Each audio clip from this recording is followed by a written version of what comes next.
Após Donald Trump e J.D. Vance tentarem humilhar Zelensky na Casa Branca, o rei Charles III da Inglaterra recebeu o Zelensky em sua residência oficial no Reino Unido. Nós temos a viagem do Zelensky para a Inglaterra, para o Reino Unido, a fim de buscar, conforme sabemos, apoio de países europeus. Esses assuntos se referem, portanto, ao dia 3 de março de 2025, que ocorre justamente ali após justamente o Zelensky ter deixado a Casa Branca naquele cenário de quase expulsão da Casa Branca, conforme nós aqui analisamos. Antes de avançar, eu vou pedir a você que deixe o like e se inscreva no nosso canal. Observemos que temos uma série de temas a tratarmos aqui e boa parte deles envolve as questões diplomáticas. Tanto é que Reino Unido e França buscam, em boa medida, coordenar e liderar o movimento da Europa em apoio eventual para a Ucrânia, neste atual cenário novo da guerra entre a Rússia e a Ucrânia, uma vez que o entendimento geral é de que os Estados Unidos, de certa maneira, se distanciou, para não dizer que abandonou eventualmente a Ucrânia. E aqui nós temos um movimento importante numa cimeira em Londres, a fim de discutir o modo como a Europa irá se posicionar diante do atual cenário, que é um distanciamento dos Estados Unidos, não somente da Ucrânia, mas também dos territórios europeus. Antes de avançar, eu reitero você, deixa o like e se inscreva no nosso canal. E você que quer um conteúdo focado nas questões geopolíticas, mecanismos de estudos, dê uma olhada no nosso guia, um guia feito para você saber como estudar geopolítica. Adquira o material, o link está na descrição do nosso vídeo. Pessoal, então nós temos aqui o dia 3 de março de 2025. São diversos os temas, em especial da questão diplomática. Mas, no que diz respeito ao fronte de guerra, a Ucrânia teria atacado uma refinaria, que seria a maior refinaria de petróleo da Rússia, no território de Ufa. Ufa é um oblast no interior do território russo e a distância eventual entre a fronteira da Ucrânia e o território de Ufa é de 1.300 quilômetros, ou seja, uma significativa profundidade do território russo que teria sido atingida pela Ucrânia. Então, nós temos aqui um mapa que nos mostra justamente o contexto ali da guerra no que se refere ao dia 3 de março de 2025 e a distância percorrida aí pelo drone ucraniano para atingir a maior refinaria de petróleo do território da Rússia no interior da região de Ufa, conforme nós podemos aqui observar neste mapa, que mostra para nós justamente uma distância de 1.360 quilômetros de distância entre a Ucrânia e o território do interior da Rússia. Se realmente houve um ataque ucraniano nessa magnitude, aqui nós estamos diante de mais um grande feito da Ucrânia, que é buscar atingir a infraestrutura da Rússia e mais do que isso, não é? Atingir, conforme observamos, em profundidade no interior do território russo. À medida que isso acontece, uma das questões que nós podemos dizer é que a guerra também chega no território da Rússia, conforme observamos, desde quando a Ucrânia conseguiu ocupar e se manter no território russo, na localidade de Kursk. Vamos continuar acompanhando os desdobramentos.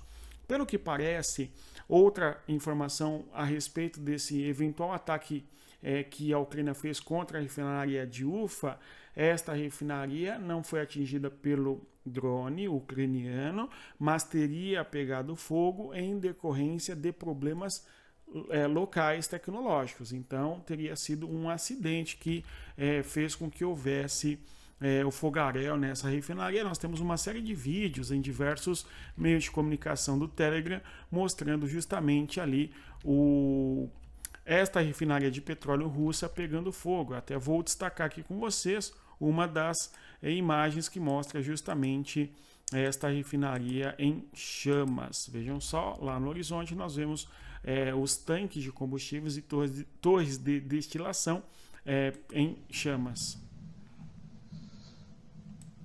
Então são vários os vídeos que mostram para nós este cenário aí da refinaria em chamas, conforme mencionei aqui com vocês.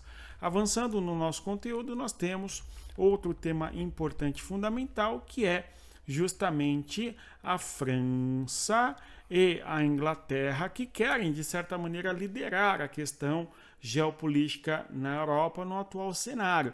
Isto porque, à medida em que nós temos os Estados Unidos se distanciando da Europa, ou em outras palavras, a Europa abandonada pelos Estados Unidos, podemos fazer várias discussões sobre esse tema, a Europa vai discutir qual que é o seu papel no contexto da guerra.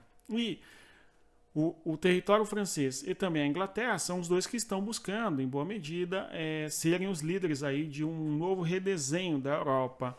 Na sequência, nós temos, inclusive, nessa cúpula que ocorre em Londres, Ursula von der Leyen dizendo, inclusive, que a Europa precisa se rearmar. Então, parece que há um consenso já no âmbito do território europeu de que é necessário que a Europa invista em questões militares de maneira muito mais incisiva do que fez até então. E como o governante da Alemanha, Olaf Scholz, está de saída, uma vez que já houve eleições na Alemanha e a eleição do Merz, que será o próximo provável chanceler da Alemanha, não tem sido ele aí que tem buscado coordenar e liderar a questão da Europa nessa transição, tá certo? Mas sim, em especial a França e a Inglaterra, por uma questão de calendário. Se o Merz já fosse o governante da Alemanha, provavelmente seria, sim, a Alemanha também um dos líderes nesse processo de reordenação da Europa, no que se refere ao rearmamento e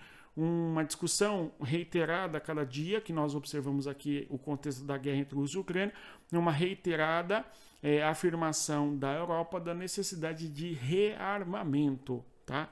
Vamos acompanhar como que a Europa vai se debruçar melhor, em maior quantidade, em profundidade em relação à Ucrânia. Muito bem, outro tema importante é a declaração de Keir Starmer, que é, conforme sabemos, o primeiro-ministro do Reino Unido, dizendo que caso haja um cessar-fogo, é necessário que haja um deslocamento, um destacamento de uma coalizão de dispostos. Então, é importante que haja tropas, não somente tropas, mas também aviações, aviões no caso, para que estas unidades militares e infraestrutura, no caso aí de aviões, sejam deslocados em direção à Ucrânia para, de certa maneira, garantir o cessar-fogo entre Rússia e Ucrânia. Então, segundo Keir Starmer, é necessário que os países europeus se disponham a fazer esse processo de cessar-fogo caso ele seja assinado. Outra coisa importante que vem da Inglaterra é a declaração do Ministério de Defesa da Inglaterra, do Reino Unido, de que eles enviarão para a Ucrânia 5.000 mísseis de defesa antiaérea. Então nós temos aqui a informação publicada nas redes sociais do Ministério da Defesa do Reino Unido, de que o Reino Unido irá enviar para a Ucrânia mais 5.000 mísseis de defesa antiaérea para proteger a população e também a infraestrutura de ataques, no caso ataques oriundos da Rússia, tudo bem? O acordo entregará do Reino Unido para a Ucrânia e criará centenas de trabalhos aqui no Reino Unido. Então, é o que aconteceu nos Estados Unidos e é o que acontece nos países que fornecem armamentos para a Ucrânia. Por quê? Tal armamento é destinado ao território ucraniano da seguinte maneira: os armamentos que já existem, alguns são destinados para a Ucrânia e outros vão ser construídos no próprio território para, no longo do tempo, serem enviados para a Ucrânia. Isso significa que o Estado, o país, investe economicamente na indústria de defesa, a fim de que esta indústria de defesa desenvolva ali os artefatos militares para que tais artefatos sejam enviados na sequência para a Ucrânia. Ou seja, existe um investimento pesado por parte dos países na própria indústria militar e esta indústria militar desenvolve ali os artefatos militares prometidos para a Ucrânia e esses artefatos são enviados para a Ucrânia. Então nós temos uma economia de guerra em desenvolvimento de maneira bastante significativa nos países europeus e também nos Estados Unidos, à medida que eles mandam armamentos para a Ucrânia. Esse ponto é importante. Agora, à medida que o Trump eventualmente se distancia da Ucrânia, certamente a indústria de armamentos nos Estados Unidos pode sofrer um abalo considerável porque não terá mais por que produzir em grande quantidade armamentos, porque não forneceria para a Ucrânia. Vamos acompanhar também como vai se desenvolver essa questão nos Estados Unidos. Outro ponto importante, conforme nós estamos aqui observando, é jatos Mirage 2000, que tem origem francesa, fazendo uma patrulha na região do Mar Negro, tá? Nós temos, inclusive, a França fornecendo ali os tais Mirage 2000 para a Ucrânia. Nós falamos desse assunto aqui no nosso canal há algum tempo. Outro assunto importante envolve também a questão do apoio que a Ucrânia deu para os Estados Unidos, em especial quando olhamos para a chamada guerra no Afeganistão. Nós sabemos que os Estados Unidos empreenderam uma guerra de maneira muito significativa no Afeganistão entre 2001 e 2021. Foram longos 20 anos da presença militar dos Estados Unidos no Afeganistão, e essa presença militar contou com o apoio de diversos países da Europa e, conforme nós podemos observar nesta fotografia, que voltou a circular por aí, soldados ucranianos lutando ao lado dos Estados Unidos no Afeganistão. Esta foto circula à medida em que o vice-presidente dos Estados Unidos, J.D. Vance, bem como também Donald Trump, ao receber Zelensky, bateram numa tecla que é a seguinte: a Ucrânia não está agradecendo o apoio que recebeu dos Estados Unidos em pleno território americano, em Washington, na própria capital e no Salão Oval, que é ali o gabinete do presidente dos Estados Unidos.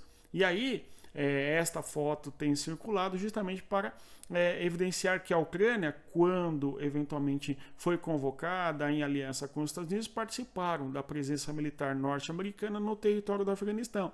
E a ironia é que os Estados Unidos não agradeceram eventualmente a Ucrânia pelo apoio que eles dispuseram a dar para os Estados Unidos à medida em que uma guerra era empreendida dos Estados Unidos contra o território do Afeganistão, cuja saída do Afeganistão, o governo Joe Biden, nós aqui analisamos, em 2021, foi uma saída bastante desastrosa e uma enorme vergonha para os Estados Unidos, o modo como eles deixaram o Afeganistão. Então, se você chegou até aqui, eu agradeço a presença, reitero a você que deixa o like, tá? E concluamos da seguinte maneira: a Rússia fez um ataque contra o território ucraniano, reiterando assuntos para o dia 3 de março de 2025, e esse ataque que a Rússia fez contra o território da Ucrânia, de 83 drones, 46 foram abatidos aqui pelo sistema de defesa antiaéreo da Ucrânia, conforme podemos observar. Aqui nós temos o mapa mostrando justamente a região da Península da Crimeia, tá? E nesta região aqui, ó, da Península da Crimeia, nós vemos aqui o chamado e famoso Mar Negro, e nesta região aí os aviões Mirage fizeram o seu patrulhamento, conforme nós comentamos no decurso aqui deste nosso vídeo.